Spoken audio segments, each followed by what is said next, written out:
Hello, everyone. Welcome to Loud and Proud Orlando. It's Monday, December the 16th, 6:35 p.m. Thank you so much for being live with us. My name is Luis Carlos Pineda. I'll be taking care of you guys today. I'll be essentially your host, and John will be here with me as well. We are amidst some pretty good news for the club as well. You know, some departing. The departure of our DP for sure is becoming clear. He is going to Palmeiras. It's been decided. You know, we did cover rumors that were happening. You know, kind of like the whole thread of news that were happening in real time about Facu. But as we mentioned here in the pod, it made sense the move to Palmeiras. It just made more sense, family wise. Made more sense for the club, made more sense, the league that he was going to go to. Um, and no doubt, I think he made the best decision for him and his family. I wish him nothing but the best. I thank him for the great, joyous moments he had here with the with Orlando City Lions for sure. Definitely a player that left a huge mark in the club at such young age, and that we all going to see grow and succeed in the sport of soccer. So, um, I wanted to congratulate him because he's getting into a massive club down in Brazil. So, and Orlando and Peñarol, everybody's winning. Peñarol is happy. Orlando City is happy. Facu's happy. The MLS is happy because we didn't lose to the MX. you know so that was going to be a doozy right there. The league trying to explain how they lost one of their top players, top gross players, money wise, to the MX. But there you go. John, how are you, my friend? How you take the Facu news? They're pretty much leaving Orlando City. Yeah, man. I mean, I think we've talked about it a lot. It was that back and forth. Like we said, we didn't really know exactly what was going to happen. I think we kind of accepted. We'd known for a while that he was going, right? So Mhm.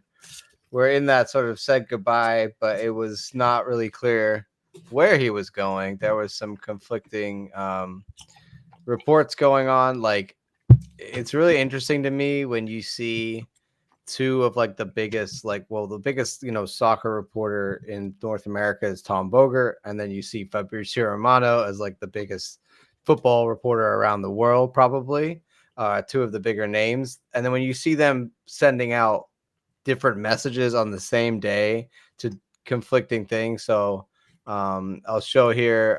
It's Fabrizio Romano on, I believe this was 1 o'clock on December 12th, saying, Cruz Azul submitted an official bid for Facundo Torres and is expected to be accepted by Orlando. Facundo has accepted the move to the Mexican side as his next step for his career. So when you see somebody that big tweeting that, Luis, it feels pretty like, oh, that's got to be, that was the decision made. But then later in the day, literally it's 5:27. This was a couple days later. It came out, Palmeiras filing as a deal Well, I would to say to I would say for Alonso shot at first. yeah, I believe Tom. I think this is a later one. I believe he also had one Yeah, on the so he same day. Be right. that tweet, but um, it does show, like, these guys coming out with conflicting reports, that there's different information out there. I think maybe different information based on what party is being asked, like if Orlando City, the club, is asked, or if or the Facundo Torres's agents are asked, or Palmeiras are asked, or Cruz Azul is asked. Like, these different sources are going to get different information based on where they are trying to, like, push the end result to be. But at the end of the day, I'm just happy that felt like Palmeiras, it seems, is obviously a massive club. If we're getting this 14 million that is being reported by Tom, that's even more than the 11 or whatever that was supposedly reported Mhm. at the beginning. So that shows signs that there was maybe a back and forth, and Palmeiras were lowballing, and now they come back with more money. Who knows exactly how? Well, it's crazy that you mentioned that. Just to add to what you say, um, we're gonna be keeping a percentage. So just like what Peñarol did. So Peñarol is being paid 1 point. I think it's gonna be almost $2 million by the end. The whole money is completely paid. But Peñarol's job is completely done. So now it's Orlando City. So Orlando City is keeping, I believe, it's like 20% of his rights or something like that. So Orlando City, it's a better deal overall. And not only that, like I mentioned earlier in the beginning of the pod, we're not losing it to the MX. You know, it kind of everyone in the Orlando City community mentioned that this was felt like kind of like a lateral move, right, John? You know, how do you felt when you first heard that? Yeah, I mean, I think like we said, we've always assumed Faku wants to go to Europe, and so this is just a much better springboard for him to do that. Um, I think it shows that he's going to go there and hopefully do very well and play like a year or two and then get picked up by like a big club in Europe. I think that's sort of his aim, but at 24, he's got to really perform at Palmeiras. He's got to Top show level. he's got to show what he can do. And then he's got to, have that really good 1 or 2 seasons there and get that big move. And that's a much better path for him than from Cruz Azul. I think he always knew that. It obviously, maybe the money wasn't good for Palmeiras or whatever, but Cruz Azul turned his head for a bit. But it seems like a better option for him to go to Palmeiras. Here is that tweet from Tom Boger that was on the same day. So this is the December 12th. Orlando City have not accepted any offer for Cruz Azul for Facundo. So the conflicting reports coming out, but then a couple of days later, it kind of all settled that everybody agreed Palmeiras is the final destination. And I think it's a great place for him, man. But we got to, from the club's perspective, there's so many questions now as to how do we replace those goals? What, are we going to get another DP? Are we going to go to like the 2 DP for U22 model? There's so many different ways this club could go. I've been talking about the Luis Muriel buyout option. I don't know if they're gonna do that. I don't think they will. But there's a lot of different ways now that you've got all this money for Facu. We'll see how they spend it. But in the long term, it is also good because we're gonna get 30% if he gets sold again to a really big club. So Yeah, we're in the chain of development of a potentially, 50, 60, maybe even 100 million. Who knows how good Facu could get? It might not happen. He might never reach those heights. But if he does, then we're gonna get a lot of money from that too, just like Peñarol are. yeah, and just to add to what you say, I've been watching closely Brazilian media this past few days. Thank you to IPTV. uh, so there's a lot of so just to give the perspective to our American audience and the people that follow MLS, or maybe people that live in the United States that maybe may not follow the Brazilian league. There's a lot of questions in Brazil about Facundo Torres, and I think it kind of was like that when he first came into into the club. Um, so there's a side of the Torcida, which is a Palmeiras, their supporters group that are saying he's not worth $14 million. I think the club's overpaying. Why is the club overpaying? You have Cruzeiro, Botafogo spending wisely. Botafogo just won everything. What the hell are we doing? We're spending $14 million an MLS player. Then there's another side of the field that they're very excited for Facu to come. The expectation is that they feel like Palmeiras is better. It's going to be built around also him, and like they have these players that are going to be linking up. There are rumors about Oscar, the player from former Chelsea player, kind of being targeted by Palmeiras right now to be the link up play with Facu. Gabriel Jesus, right, as well, is Yeah, in the mix. yeah. So apparently, So Palmeiras is trying to build their squad right there. So those are the conflicting reports right there. That kind of toss and turn. But overall, this has been a great. But one thing they've all pro and con. The people that are pro for and against Facundo Torres arriving to Palmeiras. There's one thing in common that they both have, and the one thing in common that they both have in their arguments are that they're all Orlando City fans at heart. And you would say, but why? Because Orlando kept their word. So literally, they spoke very highly of the club. They are look forward to partner in the future. So a lot of the fans are very like supportive. Like we got cussed out when we first said that when we reported the thing about Cruz Azul, we got cussed out. But obviously, it's part of the beast. It's part of the nature of the beast. But they are very appreciative that they're saying that Orlando City has a lot of integrity as a club and that they've never really experienced that with any South American team before. So that's something huge that I heard. Like, so I think it's great. It's a great way. So the club's getting paid. Peñarol is getting paid. Facu's getting paid. Palmeiras gets Facundo Torres, to play Club World Cup. And I think everyone wins. And then also potentially Orlando maybe getting a future, partnership or whatever they want to look into. I don't know. But it just seems like the front office looks good too, the way they handled the situation. Have we ever signed a player from Palmeiras? Have any of our Yeah, Ivan Brazilians? Angulo. Angulo. He was a. Oh yeah, okay. Angulo was a Forgot. Yeah, loan. he Was a was. loan Yeah, from he Palmeiras. wasn't. Yeah, but they just loaned him out. They like never really played him. They're constantly loaning him out Yeah, before, they right? never played him. I mean, he Yeah. had like what 200 minutes. So he didn't feel really like a Palmeiras player. Yeah, Okay. but I think it's a win-win situation. Now, what you said is key too. Like, what are we gonna do now?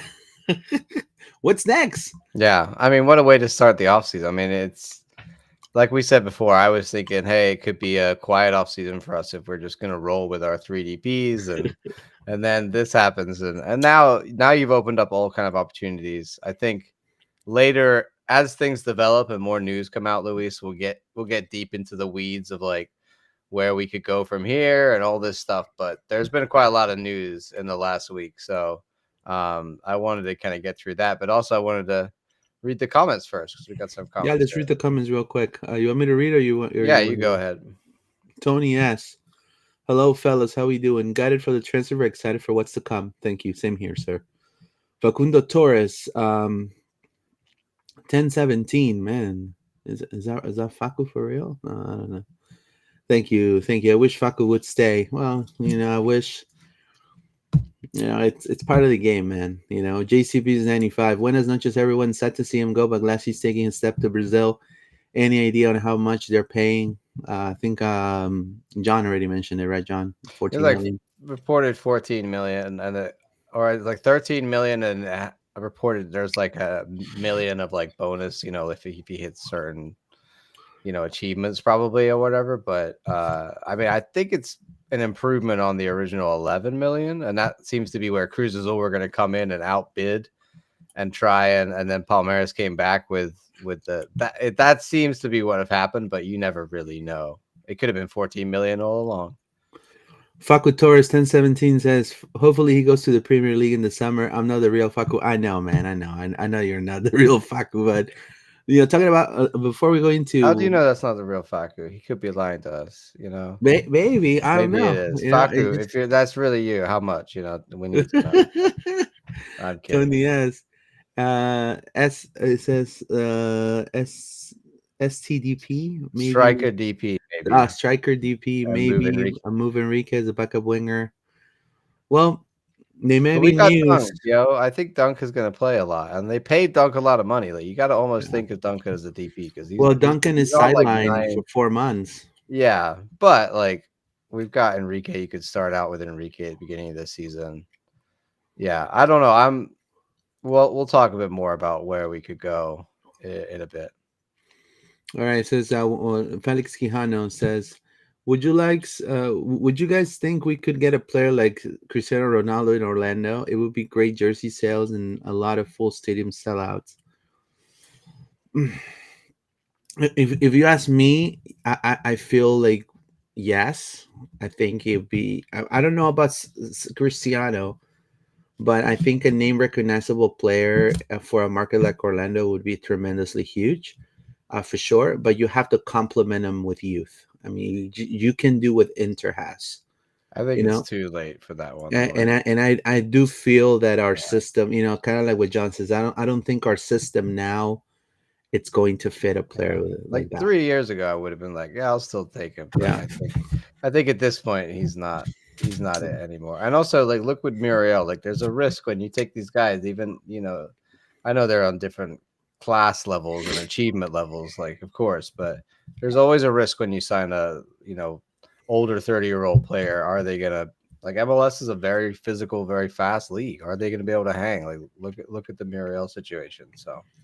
Plus, even though I believe Oscar Pereja is a tremendous coach that has done with a little, a lot for the brand, I do feel that knowing those type of players, like you're saying, Felix, are gonna come up, and Oscar may have a decision that it may not be popular to Cristiano, may bench him, and then Cristiano is gonna tell him, "So how many Champions Leagues do you have, man?"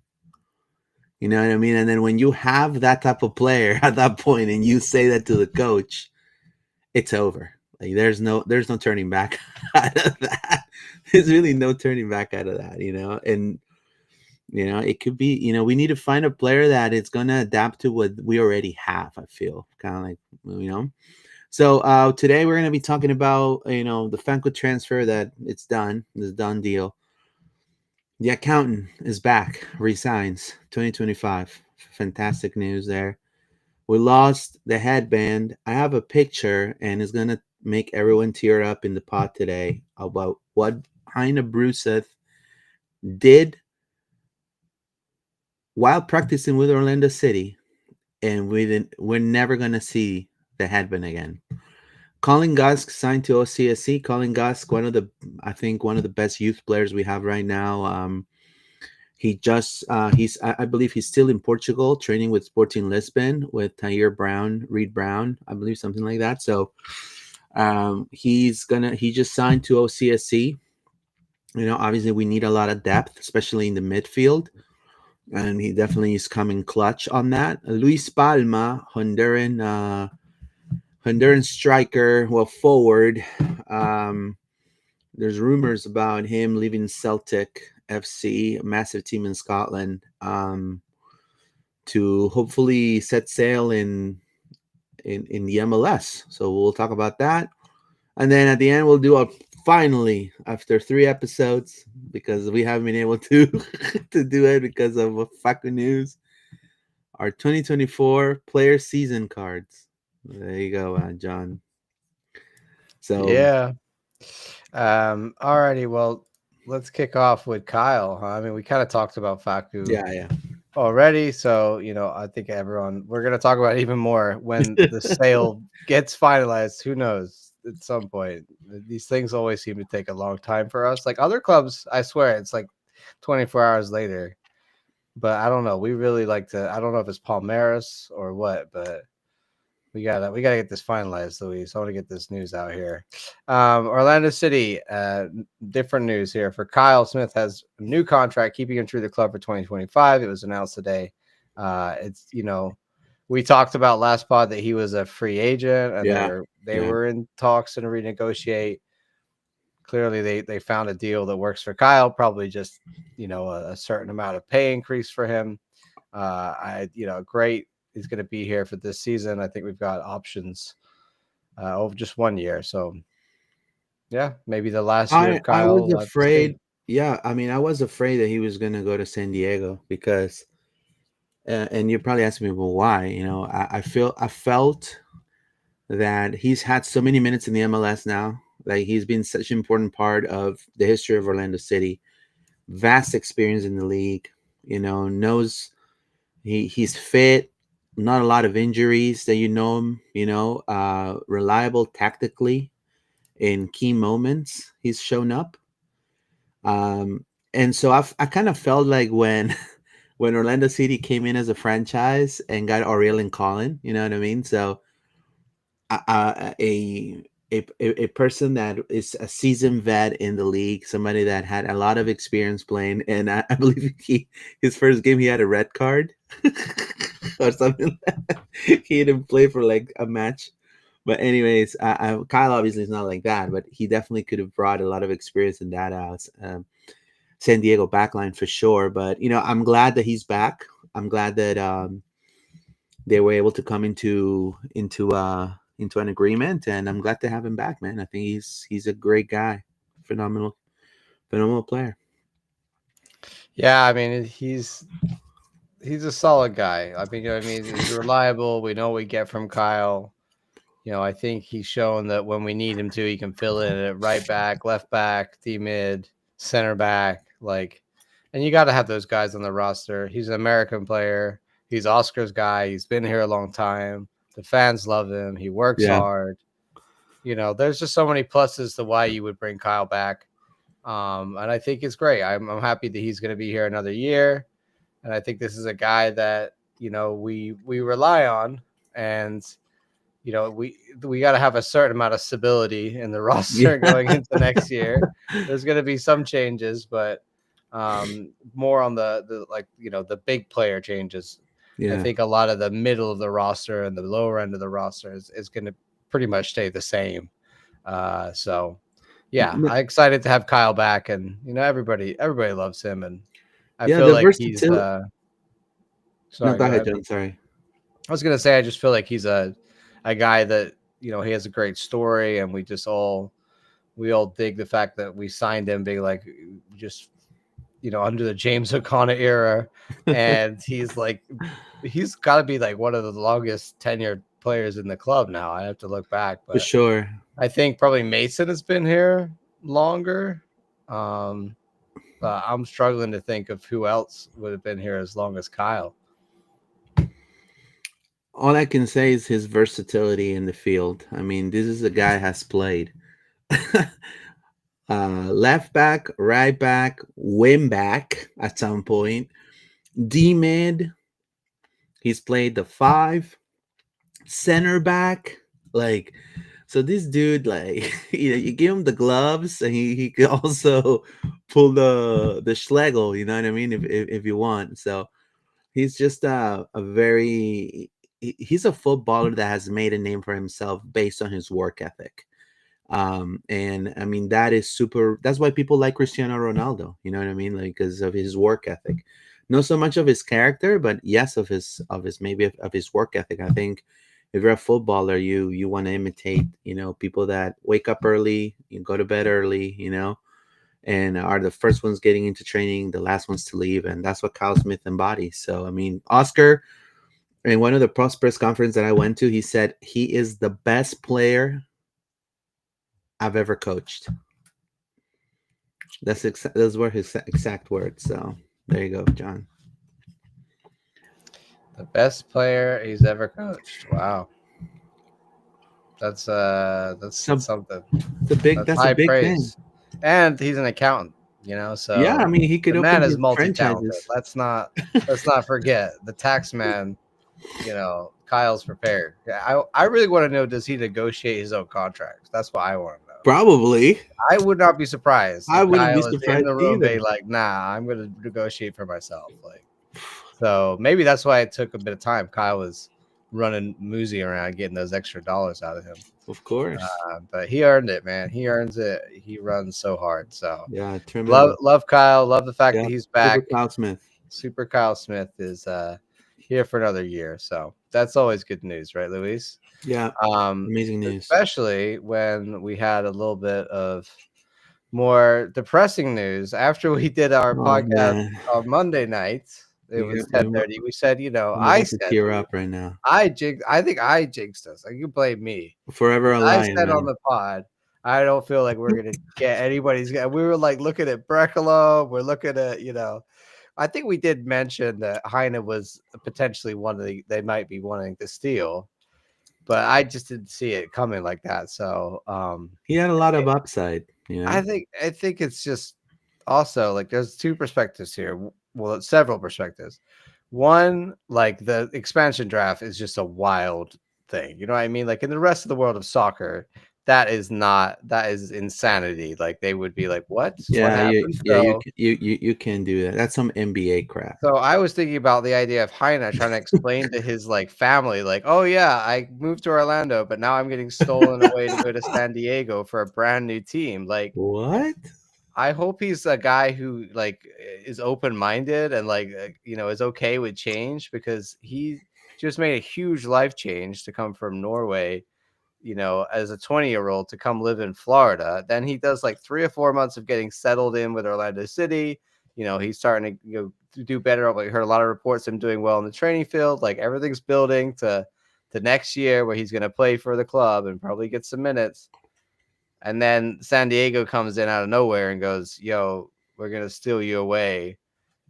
I mean, I hope that he does well there, because this whole thing, from a personal point of view for him, is probably like super super crazy and chaotic.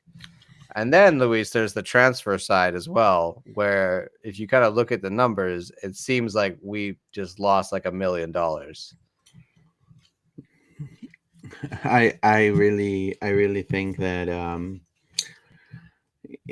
look, my positive side tells me, hey Lewis, or Luis, you have to understand, you have to take some losses because something better is coming, and they may have a plan, and we may not know, and whoever tells you that they know, they don't know what they're talking about. But they may have something in the works. I mean, if they really, or it's just negligence, you know what I mean? I mean those are the only two ways to see it. It's either businessman savviness and just hey, I'm gonna lose a milli and then make up with something greater, or with a player that's actually gonna have a bigger impact next year, or negligence. It's just Well, I uh, think also it's just the fact that MLS is a single entity, and that you is know stupid. That is, it's like, even though we buy the player, yeah. they can come and take him. Like I have talked to some people who say that they're, the if we haven't paid like upfront for him, the like if it was a transfer of installments, for example, say we paid like 500K of his 1.2 mil or something up front, and there was another 700,000 remaining, that San Diego would have to pick up that bill. But I don't know. We don't know whether we paid the 1.2 million, but we do know that we got 50,000 only in Garba bucks, in general allocation money. So, you know, from that perspective, not great. I don't blame the front office, because I know we have to protect a lot of players. It's difficult to protect everybody, but this was a guy that they selected has to have big upside, and a guy that we around the world, not even just in South America, but in Europe and North America, has been picked as like, oh, he's a hot young talent from Norway Yeah. who's probably going to be big things. So obviously there's San Diego, or they're partly owned. If you didn't know this, they're partly owned by like a charity, and that's like a Norwegian basis. So they obviously knew about this guy, and they wanted to bring him in because they knew that he played for the youth national team, et cetera, et cetera. Yeah, I mean, he had a lot of upside, like you said, coming from Norway. There was a lot of talks of him, future this and this player for the national team. You got to understand, Norway may have Holland, but they have a really tough time qualifying to the World Cup. They're a small country, so any sort of youth prospect that so he came with a lot of upside to the MLS. What really upsets me is that Orlando City scouted him and followed him and did all the work. And now San Diego. Now again, I mean, this could be also a complete bust too. I Yeah, mean, we don't know. I We mean, don't he could know. he could he could be flimsy as a piece of paper. You know what I mean? Yeah, He could. like he might be constantly injured. He might, Yeah, like there's a lot we don't know, but like I don't wish that for him. yeah. Me neither. But He could pull a Grand Hill and just be injured for a whole entire season and still get paid by San Diego. You know what I mean? I mean, it could happen. But what really I'm more upset about, John, I'm more upset about this right here. uh He had his bandana ready with his number and the logo of Orlando City, man. Do you think that's like a league requirement? Or like if you're gonna wear a headband, you gotta have. I don't know if it's a Yeah. league requirement, But that's pretty cool. He's got his but number he and was his ready. logo. He was ready, man. He had that headband. He That headband never, was gonna be he sold. never, he never got on the field, man. It just, Yeah. yeah. I mean, maybe there's some crazy world where we bring Heine back in the future. You know, like who knows? I Who mean, knows? I would have loved to see him. And I know this sounds a little salty, but I would have loved to see him in like where there's a really hot potato thrown at the club. You know, like a playoff game that that we're having a tough time scoring, and see what he can do. And I know it sounds a little crazy, but that's where you see greatness. You know, like when you're pressured. You know. So Yeah, I don't know. Hopefully he does great in San Diego. I But like this hopefully not comment. against us. I like this comment from JCB, Sir Luis. I think that sums it up nicely. And I'm salty about San Diego taking him. I was looking forward to see him play. There you go. Yeah, it was is from the personal perspective, I feel for him because like Yeah. that's a lot of change, and like he probably didn't, no one's expecting that. But then also from like our perspective of Orlando, like I really wanted to see him come off the bench for Wilder or Cesar and start being more of that like 8 attacking box to box guy. So hopefully, Luis, we're gonna go out and find that D mid that we really need. But maybe we've already found one. I don't know if he's going to be first team ready, but today there was another announcement. Mr. Colin Gusk. Is it Gusk or Gusky? I don't Gusk, know. I believe. Colin Gusk. Colin Gusk signed midfielder has been signed to a first team contract through 2027 and a club option in 2028 from Orlando City B. So if you've not heard of Colin, he is a OCB player and has been a very good OCB player for like last year. Did he play the year before that, Luis? I can't remember. I don't think so. I think he was just last year. No, he played youth before that. Yeah, last year was his first year with OCB, so he broke in. He's only at that point 16 years old. Now he's 17 years old. Luis Musi saying Colin is just the latest example of players that have taken the full advantage of our professional development pathway. He's benefited from the full integration between the academy, OCB, and first team within training facility and has shown us his performances, hard work, and dedication in training that he's ready to take the next step. His talent and potential for growth as a player and person show a bright future, and we're excited to have him join the first team this year. I mean, I think, Luis, it's not like I don't think he's going to be a guy that we constantly lean on, like to come off the bench for Cesar and Wilder. Maybe he's ready like that. But it is good to have another defensive mid on the roster when we currently only have 2. So let's hope that Gusky can make an impact. What are your thoughts on Colin Gusky, according to not Facu Torres? Well, I mean, I think it's a phenomenal pick. I mean, he was one of the best players in at OCB. He was in the MLS Next Pro All Star. He also, like I said, trained with Sporting Lisbon. He was chosen to him and Tahir Brown went to Portugal to kind of check out, Sporting Lisbon. So he's been exposed to, and not only that, he's been a regular in sparring trainings with the first team.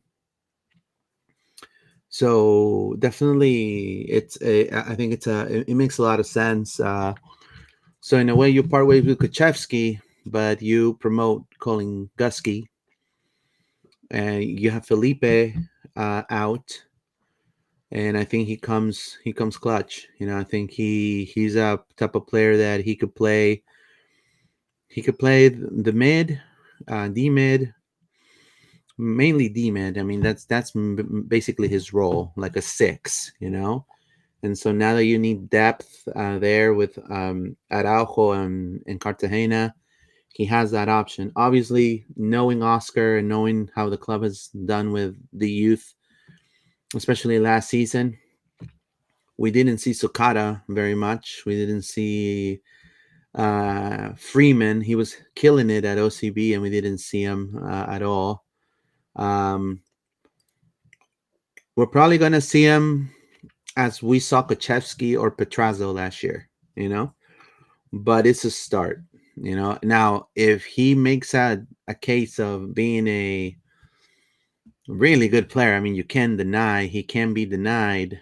I wish he could give you those moments too. He has shot from this. He shoots from distance very well. I mean, he's a guy who is not afraid of shooting the ball from distance. Score a couple of golazos in OCB. Um, we'll see what happens. You know, talking about MLS Next Pro, I think they're having a press conference on the 17th. So tomorrow, I believe they're having, is it 17th or 19th? I don't remember very well, It's but tomorrow, I think. it's tomorrow. Yeah. So they're going to have a big announcement. I don't know. Hopefully they say we're purchasing the USL.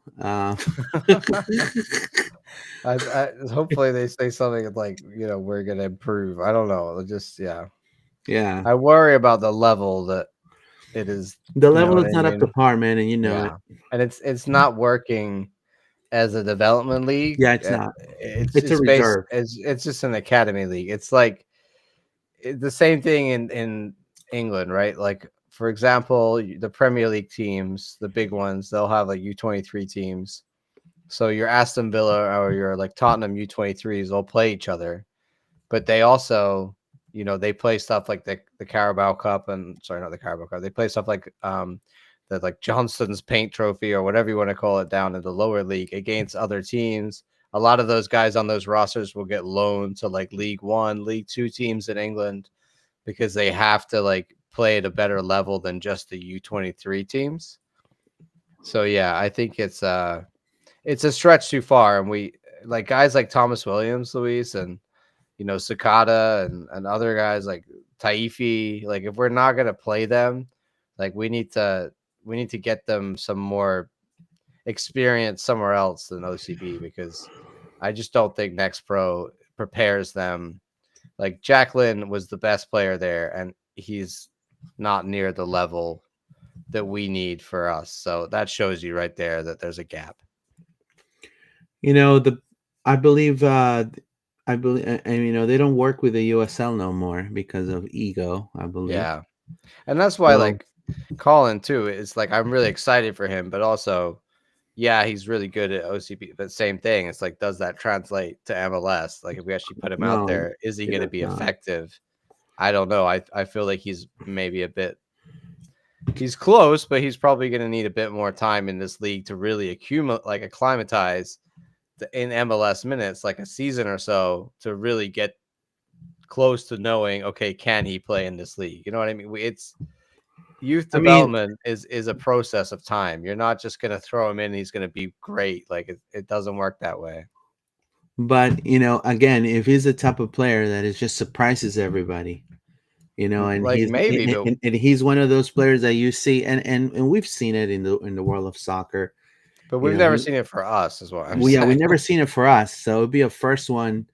Going into a counter and I then hope so, man. I hope he could come on hitting a shot light it from on fire. distance, right? Hitting a shot from distance, Yeah, scoring in yeah, his first game with the team. Definitely, you're making a name for yourself there, and you're actually pushing for the coach to not to sub you out, you know. And so we have not seen a player with that edge coming into the first team. You know, I think that's what maybe John and I are trying to say here. yeah. It's like, yeah, we have a great academy, but we have not seen that player that is going to take us to the promised land that comes from the academy yet. You know, But also, I haven't seen that Oscar wants to give a lot of chances to these youth guys. So it's we signed him to our first team contract, and we've done this a lot with guys. We signed him to first team contracts like we did with Sakata, but then how many minutes does Sakata really get? Like it's the minutes given out, and this is something, Luis, is the difference between the Orlando Pride team this year and the Orlando City team this year. The mm-hmm. biggest difference, or one of the biggest differences, aside from the fact that one of them has Barber Banda and then one of them doesn't, is the fact that Seb Hines constantly rotated the squad, played a lot of the other players, gave chances around, brought on subs all the time, like trained up the youth players in the squad so that when there was injuries and rotation and games, he could rely on those players and he gave them minutes. Like Oscar, he's very like he sticks to his 11. Like if he could play the same 11 constantly and they wouldn't get tired, like he kind of changes a little bit on like a Wednesday game when we have to. We have 2 Saturday games that are Wednesday, Yeah, but most of the time he just plays the same team. So yeah, it's difficult, in my opinion, for youth players to break through under Oscar's reign. yeah. But also, you have the pressure of winning, and Hey, I so I get it. I'm just and pointing right, out right. it So doesn't happen a so lot. then you have, on one side you have, the club owners, and then on the other side you have the fans that, they could be sometimes very volatile, when it comes to their arguments. One day they're like, puppy hug me, I love him so much, and then the other day they're like, puppy out, you know what I mean? So it's that volatility, so it forces the coach sometimes, especially when you're like, we went through that slump of games in the beginning of the year. It kind of made Oscar said, hey, you know what, I'm just gonna stick to what I freaking have right now, what I've if it ain't broke, don't fix it, type of thing, so I kind of understand in this particular season why he maybe went this way, because of that bad slump of games. Um but again, I'm happy for Gusky. I always thought he was a top player there. There's really not an ounce of me that doubts that this is a good move. I think it's a fantastic move, and let's hope, like what's his name? Ricardo always says, trust the process, right? So we'll see what happens with Colin Gusky. For sure. But I mean, exciting news, another youth player. So I always like when we bring a guy up from the academy, Luis. You We just can't. want to see somebody that shoots the ball from distance, man. Hey, Collins, he's Colin put can some do it. goals. Yeah, Yeah, we've. I Colin can think do I it. think his passing and his ability to read the game at his age is probably one of his biggest assets. And also, like for a 17-year-old, he's got some size. Yeah, he has a lot of he's size. Yeah, not he's not small. So yeah. that's always a big thing for these youth players is if they really just physically haven't got to the point where they can compete with full grown 30-year-old men, then it's very difficult for them. Now, Like, quick question. you know, So you're in a final, and you have yeah. two picks. Mm, You have 90 seconds left. You have two picks. You're about to have like a really good free kick that you could score. yeah. And you have only two subs. That's the only two choices you have: Felipe or Colin Gusky. Who would you put in? I mean, Colin Gusky, yeah. There you go. We'll go into the player But I'm grade. not Oscar, you know? But I mean, he hey, did play Kaczewski, but then I know, right? That's what I'm saying. let's let's not I would say Gusky let's 210%. not talk about that one, Luis. Like, Yeah, it's funny when the news came out about Heine for Borussia, a lot of people were like, call up Kaczewski, tell him we changed our mind. We want him back. I don't think it works like that, but yeah, love the enthusiasm. But we definitely got to go find some D mids, and that'll be exciting to see who else we bring in, because I don't think Collins the only answer. We need more. Moving on, Luis. This one, an interesting piece of news. You want to tell us all about the? It's a yeah. rumor. So Let's start out with that. It is a rumor. yeah, it is a rumor coming from Honduras, Diario El Diez. There's also some Scottish outlets that have been covering this. Diario Diez Honduras is the biggest newspaper in Honduras, so that's one of the reasons why I posted it. Um, Orlando City, Atlanta United, and Charlotte apparently are shown interest in their biggest star for that national team, which is Honduras, just Luis Palma, forward. He could play the wing, he could play the nine, from my understanding, and also Swansea City, which is currently ninth place in the championship. It was another team that has shown interest as well. He has all the desire to stay in Celtic. Um, but Celtic doesn't. Celtic, Celtic is like, I don't know, man. He came in hot. He scored a lot of good goals. It was very surprising to have a Honduran playing in Scotland. Clearly, you don't make that connection. Honduran. It's weird. But he started hot. He scored a lot of goals, and then all of a sudden he got an injury, and then he never came back from that.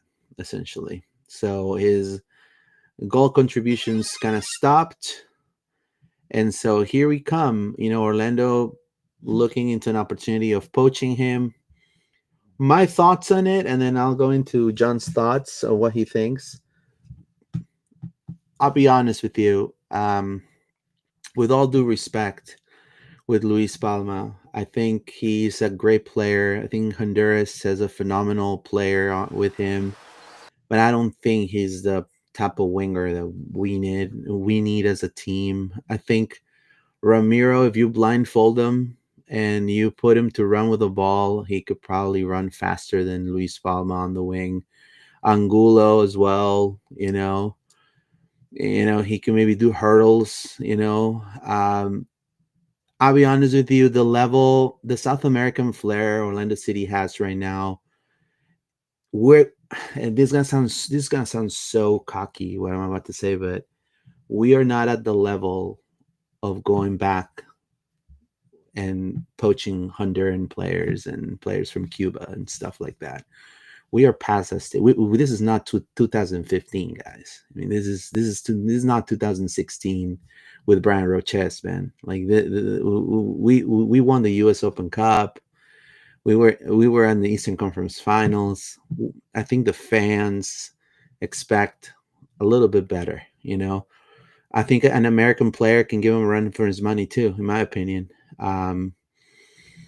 There are talks about Jesus Ferreira trying to sign with the Sounders. Why not? I know. I'm just saying. You know, I don't.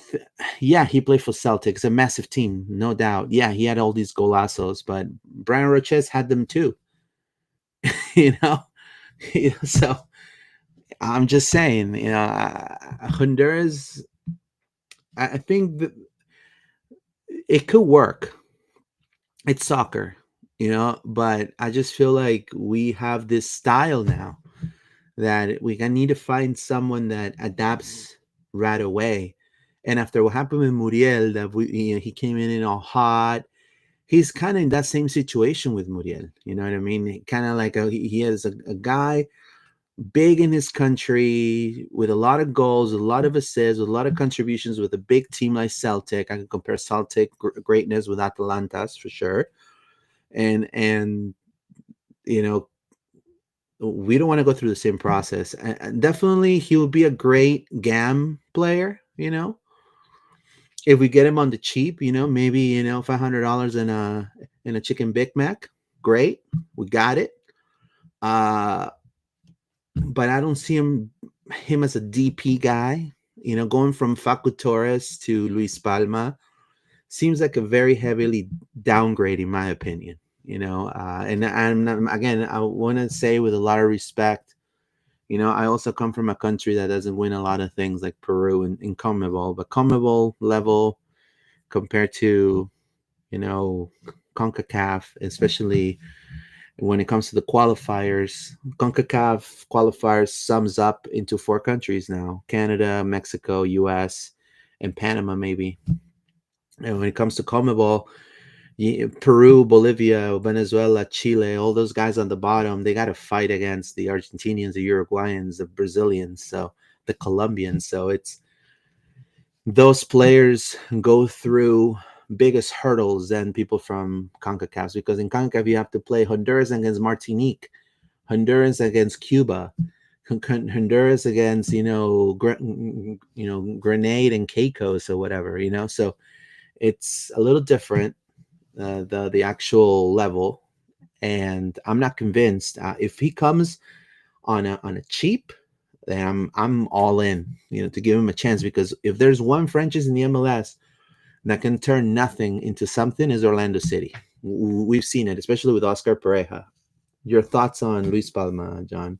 I don't know if it was too cruel. I don't want people to think I'm really Like cruel. I don't know him from the South American perspective that you do. So it's interesting to hear your thoughts. I mean, like obviously, like you said, Honduras players are not was, but I will also say this. I think the fact that he plays for Celtic shouldn't be overlooked. Like Yeah, they are a big enough club, but they are playing in Champions League and yeah, stuff. Like, you know, it shows reports that apparently at one point he was scouted by Manchester United. I don't know if that's true. That could be hearsay. But really? yeah, Was that with is that with Ten Hag? as the God does. But obviously he's like Honduras career. Like he's just not like a prolific goal scorer. I think my concern would be like the pace for a winger. Definitely, like that's something in MLS. Like you got to have the You pace. gotta, yeah, So all of those are kind of in the minus category. Like the plus category is I think if Celtic are trying to get rid of him, like not in a bad way, but like if they don't really want him, but he could be a good like squad player for us. yeah. I'm good for that. I I'm in. think culturally he's South American, that would fit. I think it works from that perspective. But I also think the big plus for him is that he's like a right-footed left winger.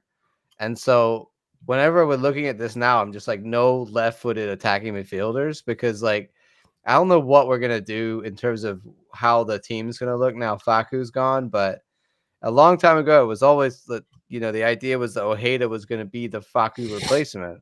So is Ojeda going to go play the right wing now and be that guy that cuts in on his left foot and shoots, which that excites me because Because he could Ojeda's do it. got a great left foot. So if that is the case, then Muriel or no Muriel, someone else is playing, like someone's playing the 10, right? So that could be our new DP you go get. I don't think Luis Palma in any way is the replacement for Facu Torres. I But don't think you know how people are, though. You know, nobody should think that. right? But I think it's more of like he's gonna be the guy, the one of several players that we go out to like fill out the squad so that we have more attacking options. Like he might not start every game, he might come off the bench, but he's like a threat that you can bring on who like looks like he's got a pretty good right foot. Like when you line him up in times, he can obviously shoot with it. And I'm not saying that he's a killer on the wing, but he's got some of those assets that we're looking for. And if he's cheap, and he fits the culture, I could see why he'd be yeah, somebody that we would go for. But yeah, also this could just be a rumor. yeah. They might have just thrown in some, like this happens all the time. We said this last pod. I see these tweets all the time from South American outlets that are saying there's a player that we're interested in Argentina and he's got like there's several MLS clubs interested. Like MLS clubs are constantly getting thrown in together. Like one team is maybe interested in a player, and then three other teams get thrown in there because somebody quotes, "Oh, it's just MLS clubs." I don't know if there's truth to this or not, but I think as a a sort of Baracalo or like level signing, maybe like he's on 600 or 700,000 a year kind of signing as a guy that could fill out the team. I wouldn't be super excited, but I would be like, okay, it's another attacking option, a right-footed one that potentially could, play instead of Angulo at some points. I wouldn't hate that. But I'm not super excited. And I also just don't think anybody should see this as the Faku replacement because Well, then you're really not going to be excited. I'm just trying to speak what I've read online, Yeah, and yeah, and no, and, and people don't. go into the.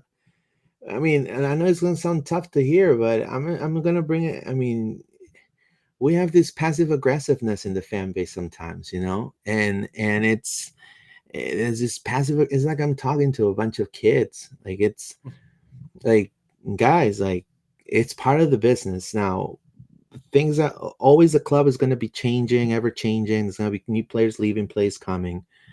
But yeah, I mean, people think, oh, Luis Palma, is he going to be the Facu replacement? You know what I mean? That's what I read. So No. what I'm trying to kind of convey is like you said, I agree 110% what you say. If he's a role player type of gam, like, hey, let's buy him cash, comes on a free, it's not gonna cost us a lot of money.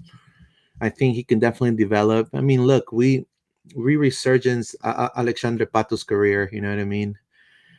He was massive for the US Open Cup run as well, Why can't we do it with this guy? I think Oscar and his staff can do it.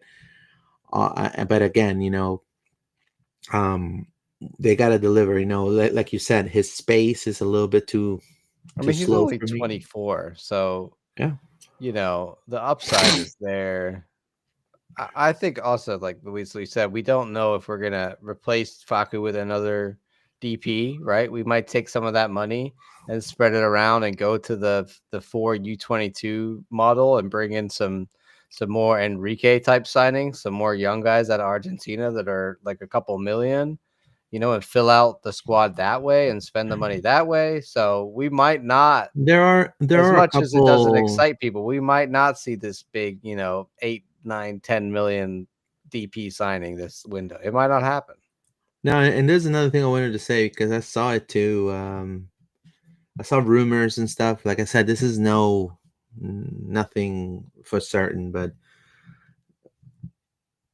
it has to make sense for Orlando City to get this player. Like Orlando City already got to the Eastern Conference Finals. The MLS is getting young, guys. It's not getting old. Like getting older is you gotta find the right balance, right? So right now Orlando has that right now balance in itself. They just gotta get that piece that's gonna take them to the next level.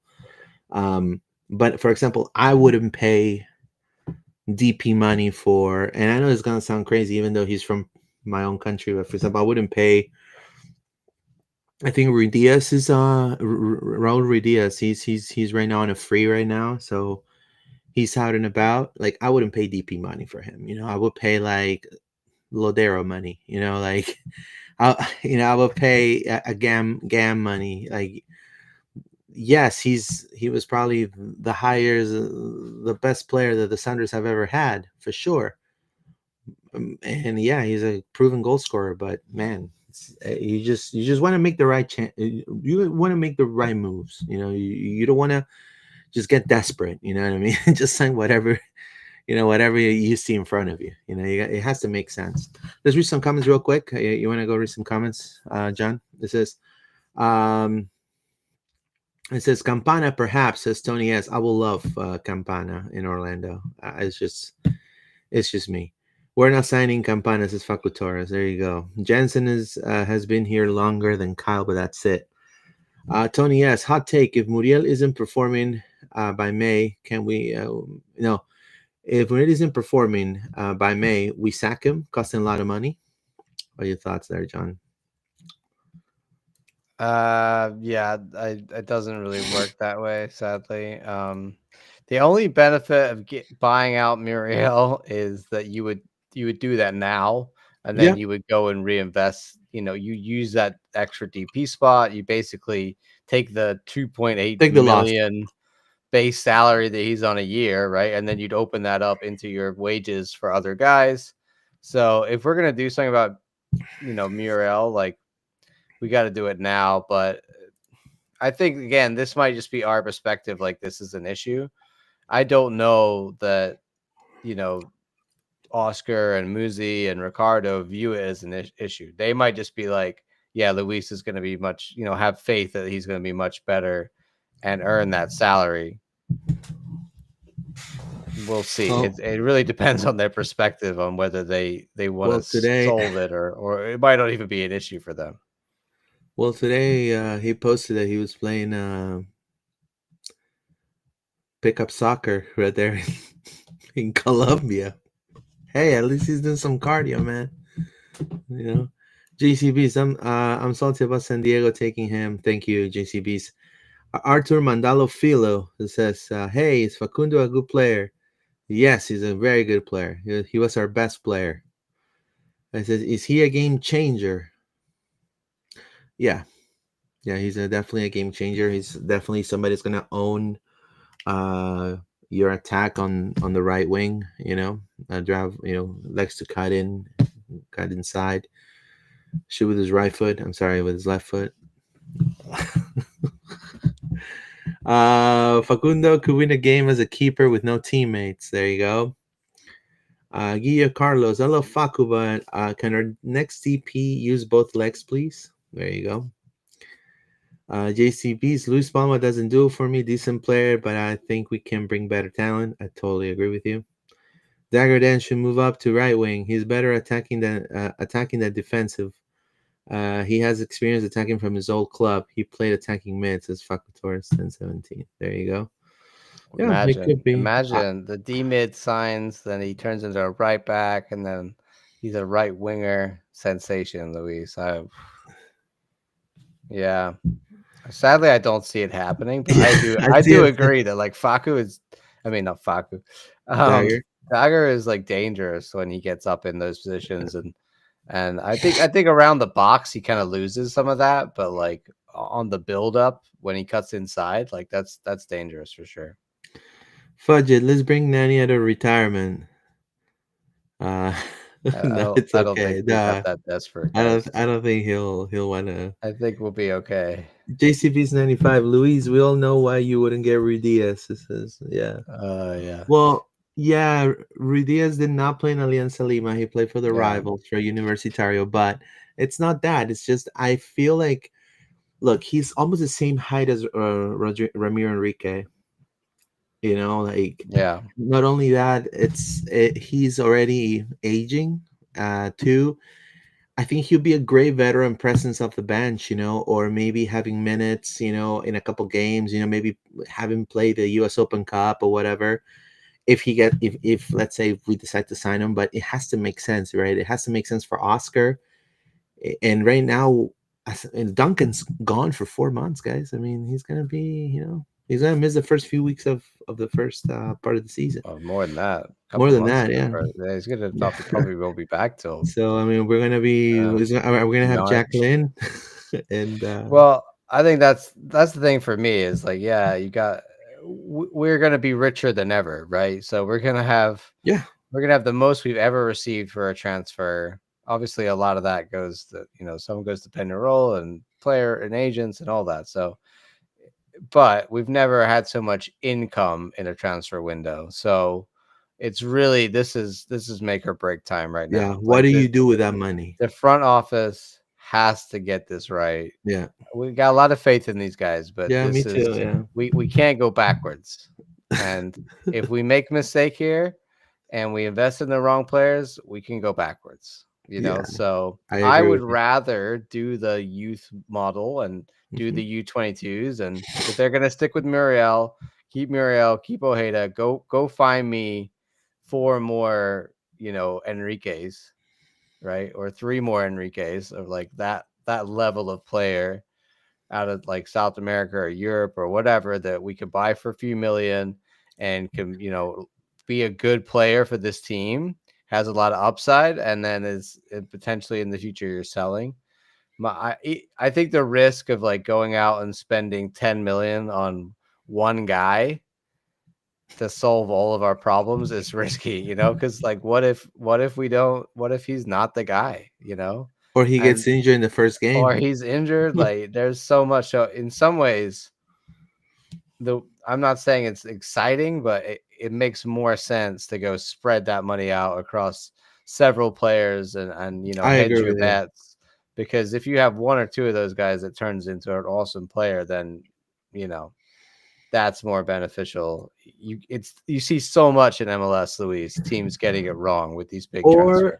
Or you bring what LA did last year. Last year, Yeah, but that is like LA have done it right, but there's so many examples of teams not doing it of right course. and spending a similar amount of money. For So example, but it takes good scouting. You know what I mean? Rather yeah, than bringing a Muriel, like you because gotta hit I'm on sure it. Galaxy could have brought a Yeah, Muriel as well. They brought a paint cell. Probably yeah, not as many name recognizable, but they brought a player that man eats that wing. That left wing was his the whole entire MLS. And then he brings a young star like Gabriel Peck, unknown in America. Like no one knew who he was. Like they yeah. thought it was some Joe that just, you know. and boom, like so. You gotta kind of do that, in my opinion, and I just feel like that's the way we gotta do it. Anyways, going to our Player grades. player grades, player grades. Alrighty, here we go. So we'll just basically go through the players. We've already been doing an hour, so we won't make this too drawn out. We'll kind of say our quick piece on what grade we're going to give them for the season and why. So Luis, I'll let you start with this one. Pedro Galese. Star, man. You're gonna Star go A. goalkeeper. You're gonna go A star. A star, man. You're gonna go A star. Best Okay. keeper in the MLS. Sorry, Alrighty. Kalina. Sorry. That's you're gonna go A Shoki. star. I'm gonna give Pedro a B. Come on, man. The beginning of the year, man. I don't Bro. forget he had a bad patch there But at the but and he like but he everybody did, but he was bro, bad at times. but he delivered in the end, He man. did, but it's across the whole The year. penalty This the is a penalty grade, shootout. you It's know. If you score bad at the beginning of the year in your grades, Luis, that reflects at the end of the year. It's got to be done. So I'm gonna go B for I love him. I love him, but I can't give him an A this year. All right, Rodri. What do you give Rodri? We're not grading Mason because yeah, yeah. that's harsh. We'll give him a solid A. I mean, he's been a consistent player in the back line. I think it's been a tremendous year for him. I think Okay. he's been an A for me. Yeah, Yeah, I think a solid A for Rodri. I think he's Berkelo didn't take his spot. I think that says a lot about yeah. Rodri. Like he's still, he didn't. Leadership presence also in Yeah, he in didn't the have locker as many of room. those horrible moments this year, so that's a plus. I think there was very few moments where I was like, "Oh no, Rodri did the Rodri thing." So that's good. I think he's a solid player for us. Brekalo in his first year. What do you give David? He came as a Slovenian king, but Yeah. I've seen him as a smoothie king. So I will say a solid C. I wish I could see him more next season. Not so many injuries. I recommend getting supplements. You know what I mean? Like just try to do some more squats. We gotta eat some lean meat. Go to Sprouts, Trader Joe's. Or some organic steaks. You know what I mean? I mean they can afford it. You know what I mean? Um, we just I mean, we need to see this Slovenian king, man. I mean, that king of the set piece, man. We needed those set piece goals, man. He scored so many of those back in I forgot the name, Viking FK. So, you know.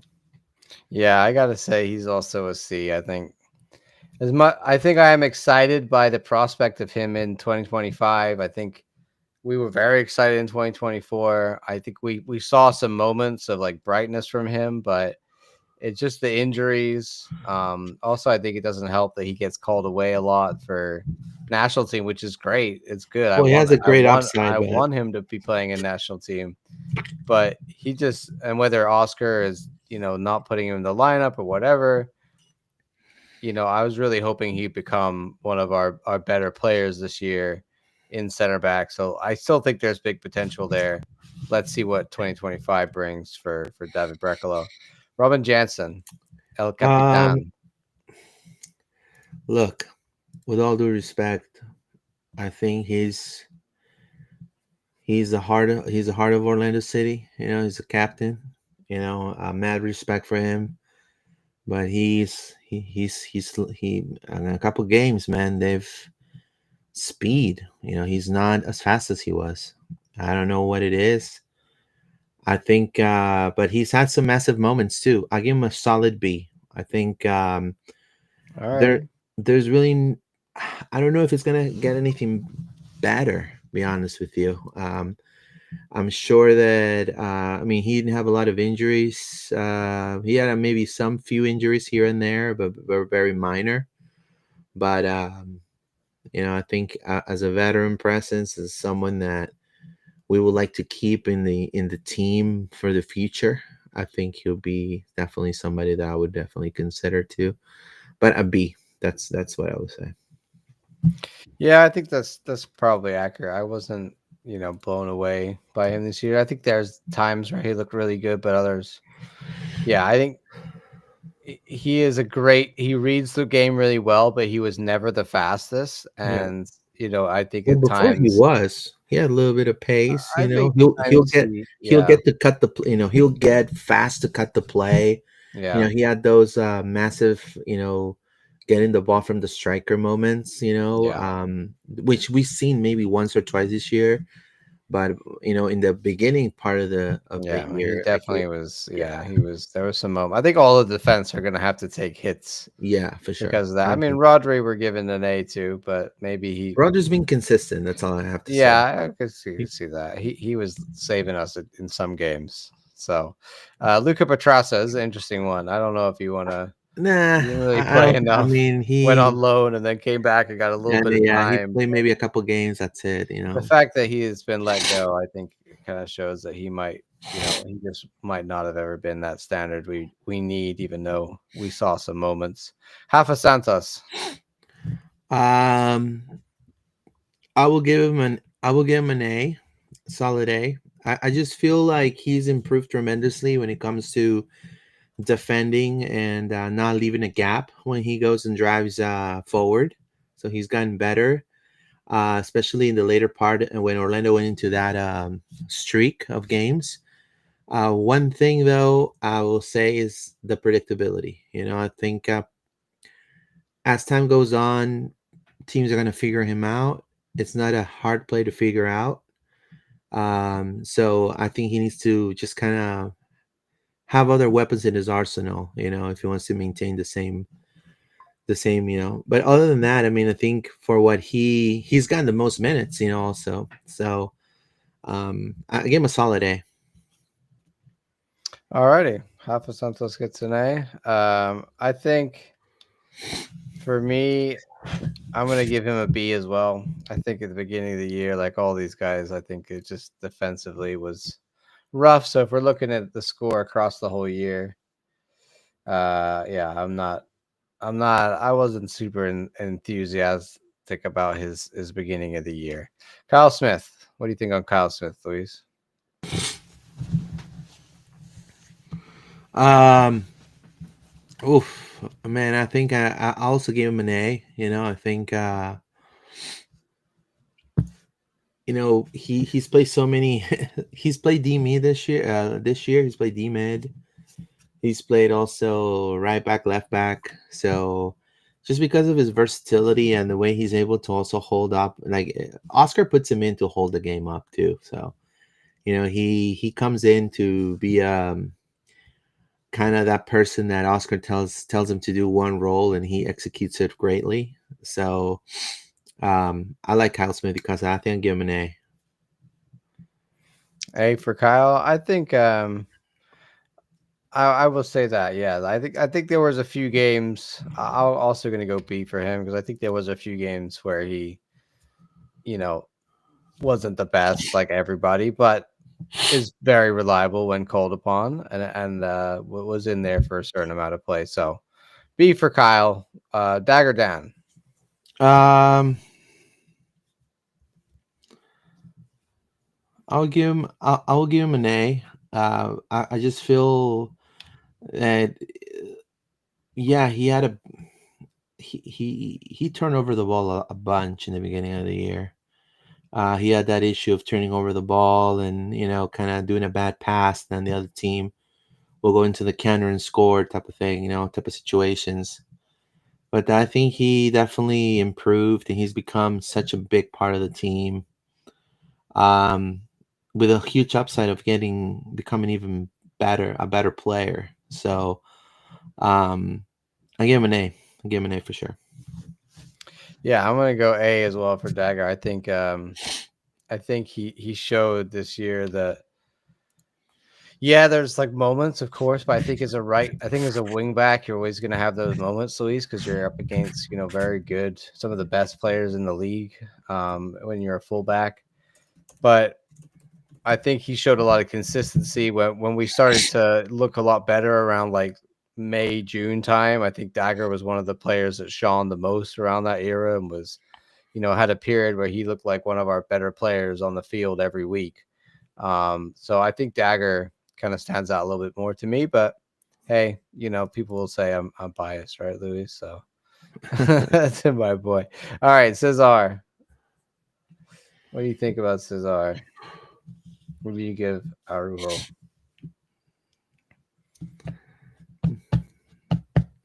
Well, I mean, I think it'll be a. I mean, without a double pivot, I don't know what we would do without a double pivot. So, um, to me, I'll give him a. It's tough because I feel like Cesar. He's a phenomenal player. We have not seen him kind of become part of the attack. I think he's defended more this year than any other year. I'll give him a. I'll give him a B plus. I think you know we haven't seen that Cesar like trying to shoot from distance. Well, a huge upside to improvement. Of course, that's on double pivot. So, but I'll give him a B plus. Yeah, I'm gonna go A for him. I think that he just is that sort of workhorse in the midfield who did a lot. I think, like I said, everybody struggled at the beginning of the year, but I think our double pivot is what turned it around. So, on that note, I'm also going to go ahead and give Wilder an A as well.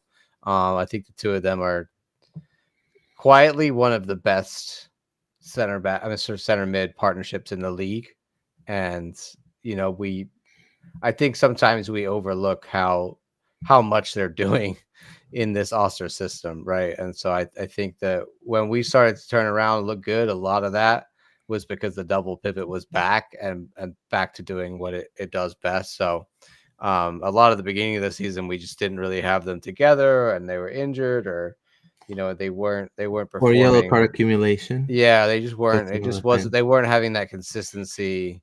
And then, kind of once they found that, a lot of other things I think clicked into place at the same time that like guys like Facu got better, and so. But a part of it, I think our team is only this team is only rocking when these two are rocking.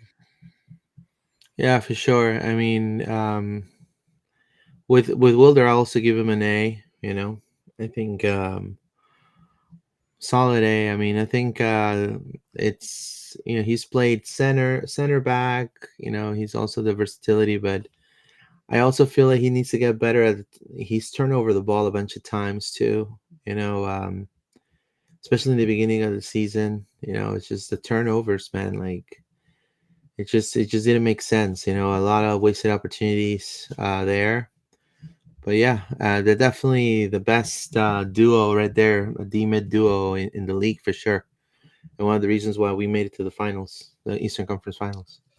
We are not going to rate Bruseth because he never played a game, but another one that we could skip on if we want to, based on his retirement, is Felipe Martins. Do you want to give Felipe a score, or should we just thank him for his time at the club? Um, no, I thank him. I think he'll be. I think he might be sticking around, is my guess. I believe he could be a great coach for OCB. I see him as a somebody that has that experience, that MLS experience, that for the reserves, like it could prepare them to take directives from Oscar. You know what I Yo, mean? maybe that's the announcement tomorrow. Maybe they're gonna announce Felipe is the new head coach of OCB. What is OCB doing the announcement? I thought it was the league doing the No, it's announcement. it's MLS Next Pro, but maybe maybe that's the You announcement. know, uh, he Who he did knows? But I think he'll be around. he did had a little academy, going on. I mean, I think his I think he's a experience. youth coach material, but I Yeah, think he just doesn't want to leave 100%. Orlando. Like he likes living in Orlando, so Well, that's I think why. he'll be. I mean, look, Felipe could be a great, like he could do the same thing Gabby Amato was doing. He could be that. He could do that. he could be a coach of OCB. I mean, I think he'll be so great at that. I think it will make him grow tremendously. And if his aspirations is to be an MLS coach at some point, I mean, that'll be a great starting point. And it would all be in sync because he was already part of Oscar's system. So the rapport with Oscar, it's right there. Because Oscar kind of, this last year he poached Perlman. Perlman is his assistant coach in Orlando City now. So Yeah, I think Felipe could be a great coach for OCB, but I don't know. I don't know if I we'll want to rate see. him. I don't want to like No, sound I mean, negative.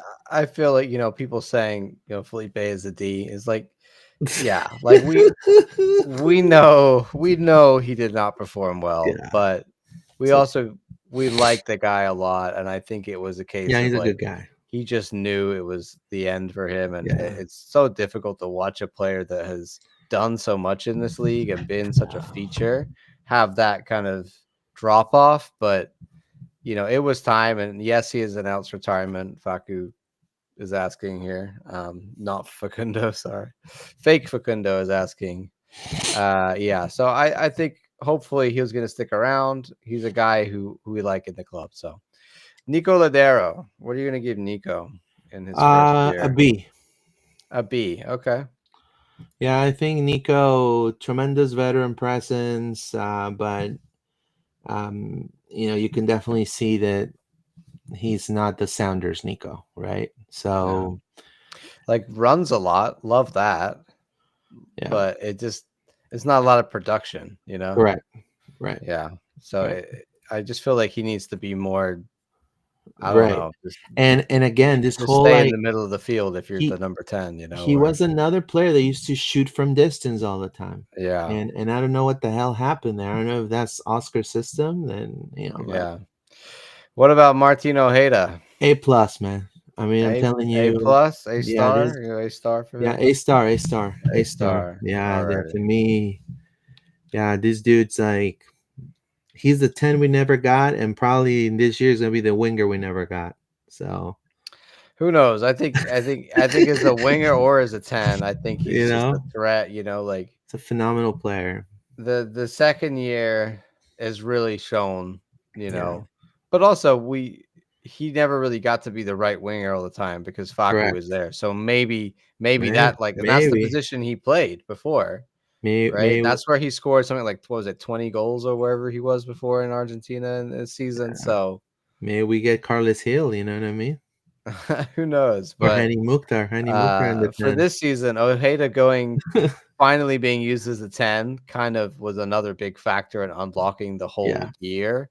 So, and the way he played and the assists and like just some of the goals and some of the crossing and just, Also, the way the fans rally behind him, kind of yeah, I telling Oscar, mean, "Hey, man, why do you make him start?" Like all the fans were like, put him a start, man. What are yeah, you yeah. doing?" And So, I feel like he just needed that confidence boost from this year. So hopefully going into next year, he's going to be in the starting lineup regardless of whether he's at the 10 or right wing. I have no doubt about that. He might be our new face of the whole thing. We'll see. We'll see what Ojeda steps into now that there is a Faku size hole from the club. Ivan Angulo, a star. A star for To Angulo. me, this guy, mini Vinny, bro, straight Mini up. Vinny. Someone the other He day on national press called him.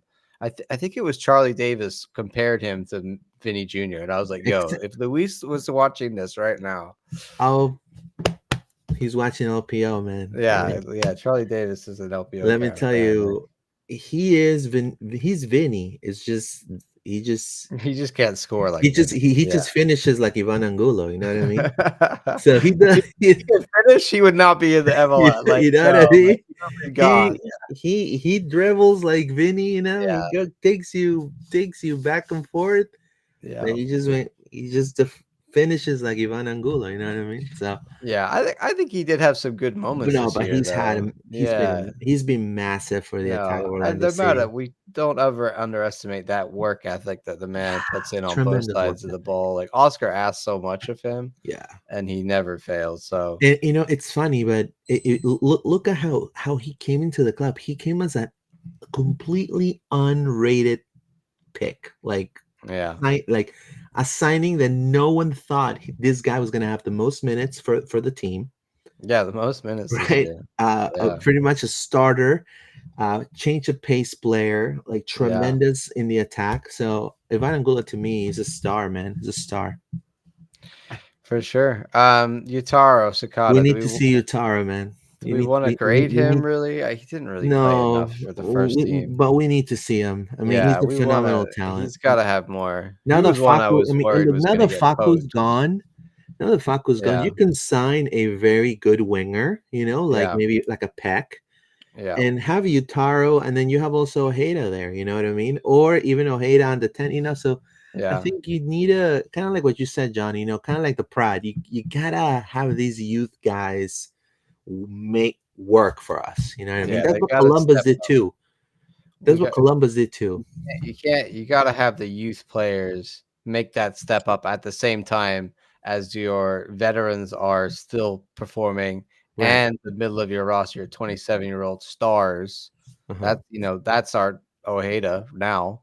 He's got to be the one that we're putting it on the back of. Facu, his final season with Orlando. What are you gonna Well, give him?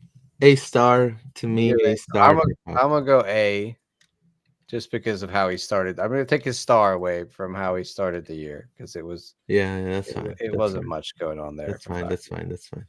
But I'm harsh, Luis. I'm harsh, So, but hey, best player in Orlando City MLS history. For sure.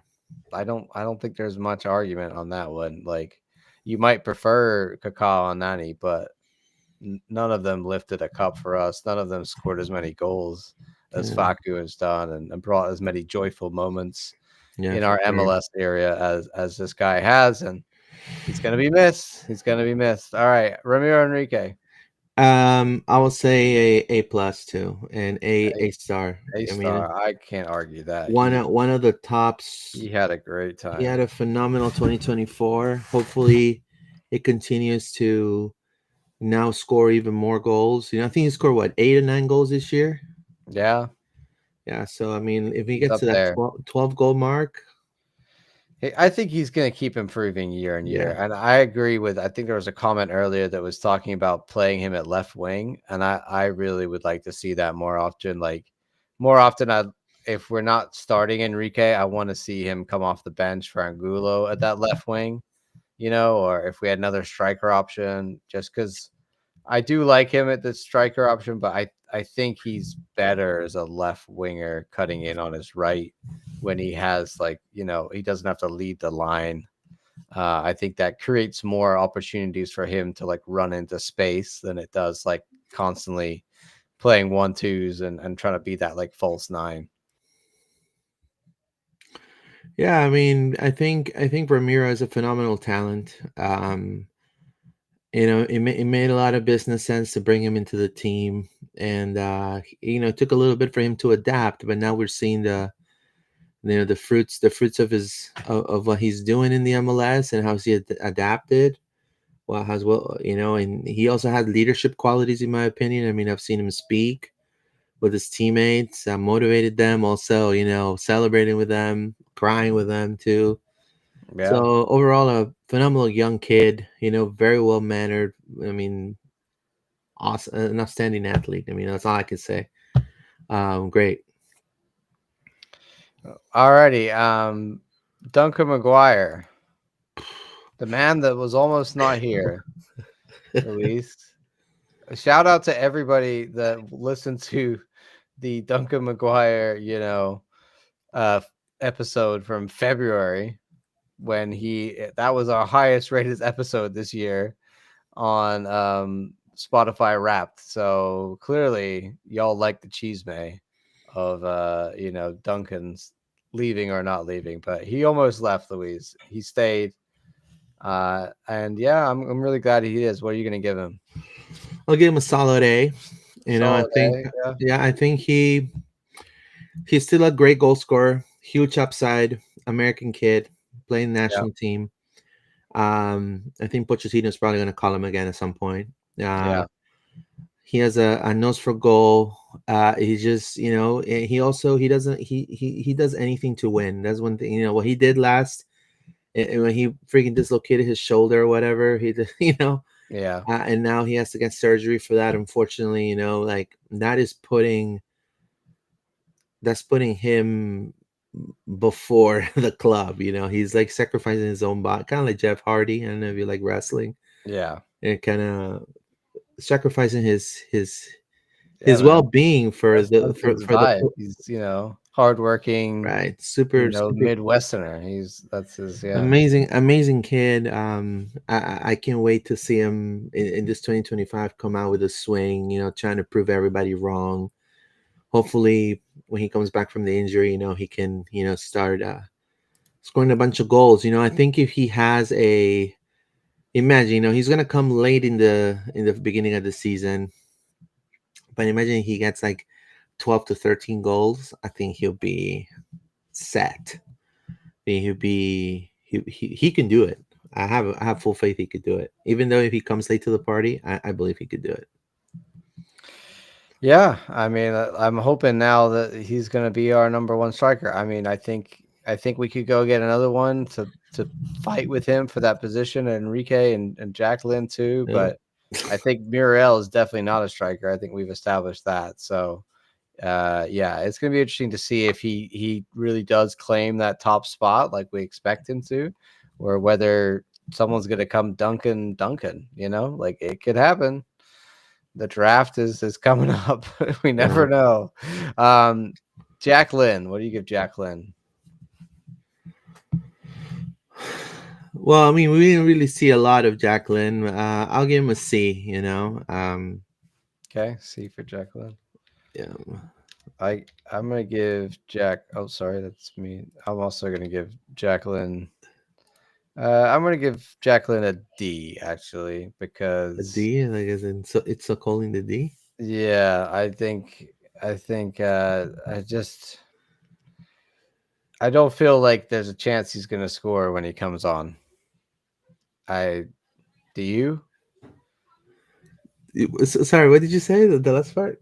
I didn't hear that. I don't feel like there's a chance he's going to score when he comes on the field. Mm, it's just you. It's because it's the level of the league. You know what I mean? So I get that, but I'm just saying that like I yeah, think like as he a doesn't get you striker, excited. I think as a striker when we bring Jacqueline on, I'm like okay, so we're just this like in this the conference final, it was okay, we're just anybody on the field. You know what I mean? It didn't feel like oh, this is a game changer. I don't feel Right. like Jacqueline is like love the fact that he did so well in OCB, but it's not translating. So And yeah, that tells you that the MLS Next Pro, yeah, and it's that's the real issue. I don't blame Jack. I think really we need to put him on loan this year. maybe Honestly, he like could be loaned at the USL, man. I mean, get him on loan to USL or to the somewhere in Europe Rowdies. or Get him where to the I don't like. Rowdies. Look at what it did for Petrasso. Like there, Yeah, Jacqueline is 24 or 25, something like that. yeah. So this might be his ceiling, but I think we're not going to find out if he stays on the bench for us, and we're not Yeah. going to find out if he plays OCP anymore. So he needs to find something. But at the end of the season, I didn't feel like he was a viable option or a game changer at all. All right, this one, Luis Muriel. Um, I'll give him a C as well. I think he had a couple of goals. He came with a lot of upset, but it just hasn't delivered. For the fans, and it took him a long time to adapt. Longer than any player, in my opinion, of his caliber. So if he stays in the team, hopefully he's able to, you know, be that either that 9 that we're looking for or that 10 that we're looking for. You know what I mean? And just be ready to play 120 minutes because that's how many minutes you play pretty much in the MLS because the refs suck. and they give like 10 minute, 10 minute, 10 minute extra time, freaking minutes. So Luis Muriel needs to be ready to play 120 minutes, be fit, and continue with that work ethic that he's shown in the last few games. When he came in and he was a change of pace player, he did a really great pass, a great assist. It created a great play that ended in a goal. So we need to see that more, but we also need to see him scoring goals. Him be that player that he was in Atalanta, or at least something similar. Yeah, I think there are moments of brightness from him that would be like, if you could do that all the time, we'd love it. But the hype of what we were expecting of Muriel, Correct. and then the reality of what it was for Muriel, was just so far off each other that it, and considering the amount of money he's on, and what we were hoping he would be, it's been a very disappointing season. And yeah, if we're gonna double down and stick with him, then he has to be better next year. And I really hope that, like you said, Luis, he's putting in that work in this offseason to come back, if we're gonna keep him, and show that he can be that creative 10. It's sort of like Kaká was, right? Like, he maybe doesn't run around a lot, but if he's the pivot in that number 10 position and things flow through him, maybe that can really work for us. We don't know, but right now, it was not a good first year for Muriel. Oscar, let's get our final one here before we get out of here. What do you give Oscar on the year, To Luis? me, I give him an A. An A. I think. That's I fair. think to me, obviously the beginning of the year takes into account, but then you have to understand he also, with a little bit of time and crunch time, he got the team into the Eastern Conference Finals. That's a feat that, I mean, you got to be either. You gotta either think that Orlando City is Liverpool or Real Madrid or Barcelona. It's cool that you won the club to get to that level. At some point, you will get there. But we are in the MLS. You have to know where you are, man. You can compare La Liga to MLS. You can compare EPL to the MLS. You just can't. It's a whole different beast. And I feel like for the league, it's a well-regarded coach, top three in my opinion. If he was a free agent right now, I'm sure Atlanta would be all over him. Even Miami, maybe. I highly doubt Miami because they only sign Argentinians. But when it but Atlanta, for example, with Chris Henderson now, the new sporting director, former Seattle Sounders, why not, right? But look what he has transformed this club to be. Going when he first arrived, a team that kept freaking losing, the Cinderella of the MLS, and going to playoffs consistently, and little by little, it's been improvement after improvement. Obviously, yes, this year, I mean, this past 2 seasons, we could have had a better start of the season for sure. But we also brought players that, as I mentioned before, we brought players that had a lot of upside, but also did not know how to play in the MLS, and also they didn't know what it felt to win a big one, the big one, even in their own home clubs. And he made it with all these players, and then in the second season, which is this one, of those same players, boom, they light it up in the second half of the season, and then they make it to the Eastern Conference Finals. To me, that deserves massive kudos to Oscar, his staff, and also the players. So I think overall, an A, a solid A. That's just my opinion. I don't know what you think there, John. I'm gonna go B. I think he did, for like all the reasons you say, Luis. I think the lack of consistency and just the beginning of the year, but then the way that he turned it around, I think is great. I think that was awesome. I think it just, for me, it's like I want to see consistency throughout the year in the team. I think that we did look very good again at a point in the year, but around playoff time, we kind of went a little bit, cold and weren't scoring the goals. And also the other reasons, like I said, about the fact that he doesn't rotate the team as much as I would like. I think he's still a top coach in the league. I don't think, there's even the Pappy out people aren't saying Pappy out anymore, Luis, so he silenced that crowd, but they'll come back immediately as soon as we start losing again. So I want to see the beginning of the season from us starting well and trying to just be a bit more consistent. Like, we're going to have games that we lose, but I don't want to have whole periods where we look like we made a lot of progress. We came to the Eastern Conference Finals. Let's not start the year and look like we're, not a playoff team again, because that's how the beginning of 23 was, and I just really don't want to repeat that. So, a solid year for us. Let's hope for more.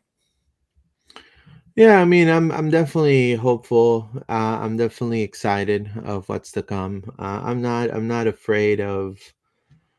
And I think the fandom just needs to, also, have faith that we made it to the Eastern Conference Finals for a small market like Orlando. It's huge. It still is a huge feat. The way how the playoff could have, you know, how the playoff picture could have been if we would have won all those games is kind of like saying, let's go and find the Dragon Balls, wish for Shenlong to go back in time, and or get Trunks's time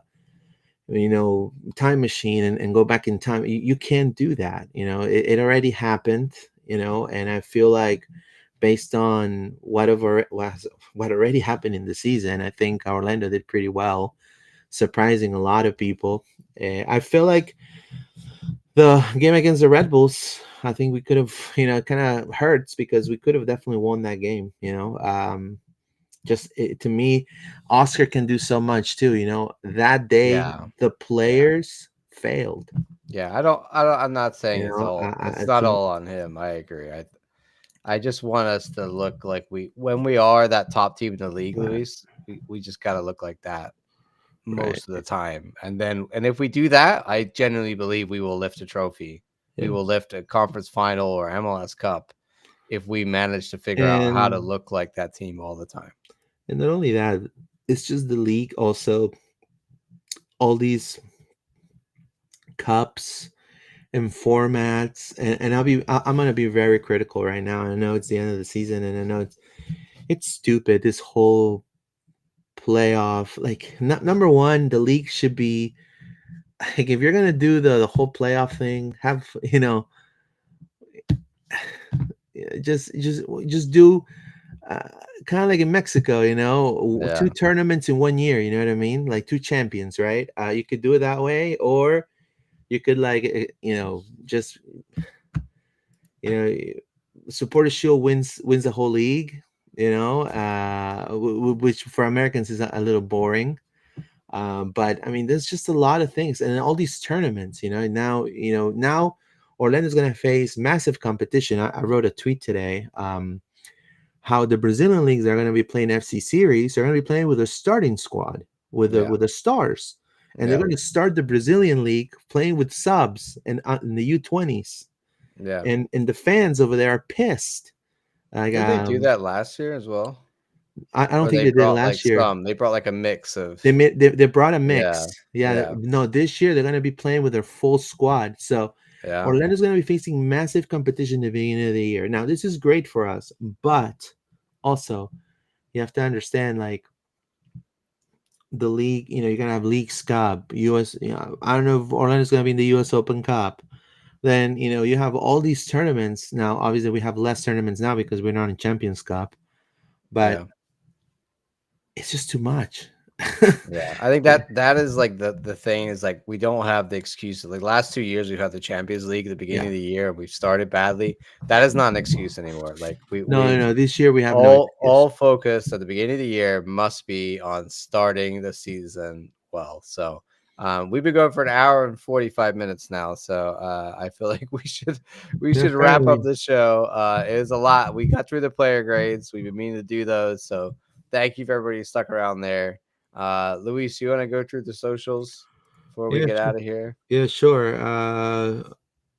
We are available at Spotify and Apple Podcasts. If you're listening, thank you for your support. This whole entire 2024 season, we're going to continue doing some videos and Wayne stopping. So in Yeah. case you're wondering, we're on X at LP underscore podcast, Instagram, Facebook, and YouTube. Loud and Proud Orlando.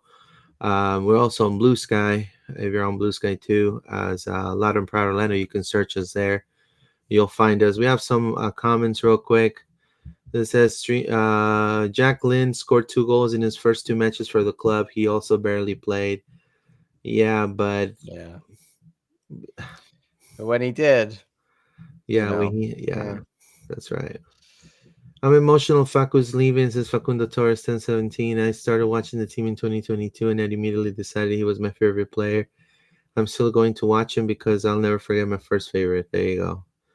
That's awesome, man. That's amazing. Stream Jesus. I give John an A plus commentary and interesting takes. I give Luis a minus. Good guy, good talks, just a little bit spicy. He likes a little spicy in his ceviche. Let's just say Hey, that. There you go.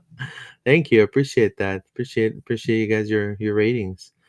It says I don't know why Oscar kept changing tactics at the beginning. We played well using the old ones, and he changed the formation every game. What are your thoughts on that, John? I think we were just trying to find what worked because we weren't playing well. We didn't have the double pivot. We were having to play Champions League. It was just all, and when that happens, managers start to look at other things like the Facu left back era is a wild thing that happened. That was crazy. So we figured it out. It says yes, we agree. We must start the season well. That's right. Yeah, we could have won versus New York Red Bulls since we had many chances to score. Now we will look for Facu's replacement. Facu should have scored versus the Red Bulls, and that was the only big mistake I noticed. The major reason we lost was because of the ref. I highly disagree. I think the ref is one of the reasons, but I mean, I think Facu had one, Ramiro had one. There was one on the post. It's just we just didn't score. I mean, we had the at some point we had the chance to be up 3-1, Yeah.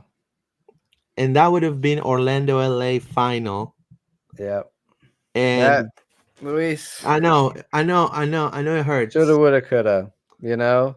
Yeah, that's right. This is our final, well, I think we'll probably go live when the Faku trade goes through, because we'll want to kind of say our piece on that, and of course, but this might well be our last pod together for the end of the year. So No, yeah, it's been an awesome year, but I'm ready to move on to 2025, man. Like yeah, let's same here. let's let's do the next thing. So So we are definitely thankful for you guys' support, and I want to also thank John for also taking the pot to a different heights as well. I think his insight's been tremendous. It's a pleasure doing this with him always. As a friend, I definitely can definitely say that. And to you guys also, everybody watching, 135 people watching us an hour and 49 minutes.